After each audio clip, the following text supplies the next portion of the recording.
Cine mai deschide ușa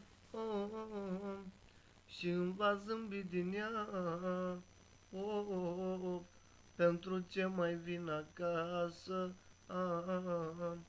cine mă va aștepta?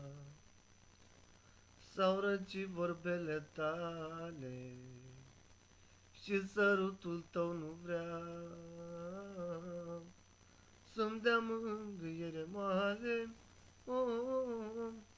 buzelor de catifea.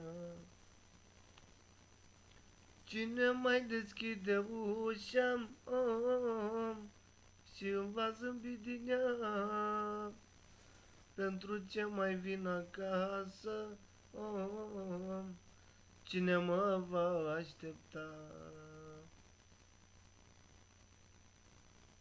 Telefonul am așteptat să mă suni, dar n-ai sunat, doar să-ți aud vocea care mă alină. Măcar un telefon să-mi fi dat, că mi-era dor. Ai uitat tot ce-a fost între noi.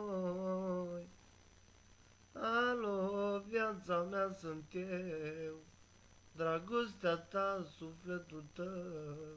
Nu-mi închide, vreau să-ți amintesc.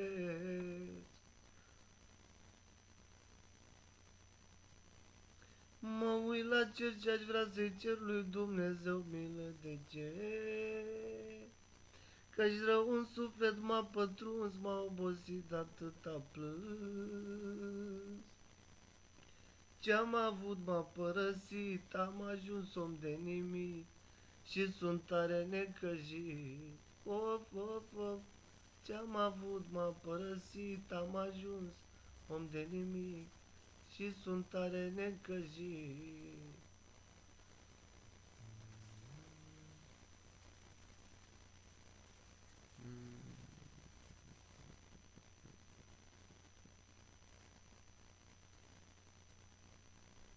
Tu ești delicioasă și ești dulce rău, ești exact pe placul meu.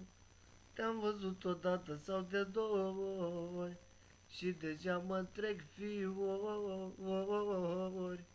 Tu ești delicioasă și ești dulce rău, ești exact pe placul meu.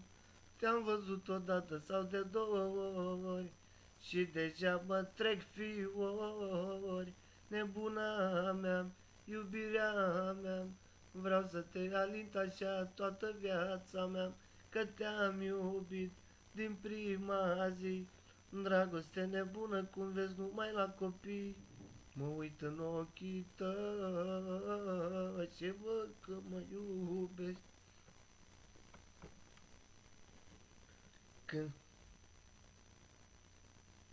Când ies cu tine pe stradă, lumea mă invidiază. Frumusețea ta-i de vină, că mi-ai pus foc la inimă. La petreceri împreună facem atmosferă bună. Te privește lumea toată când dansezi, ești minunată. Erelelele, fetițo, nu mai dansa la mișto. Ce parfum de femeie ai, spune-mi cu ce parfum te dai. Surâsul tău m-a fermecat, numai tu, iubirea mea, tu m-ai alintat.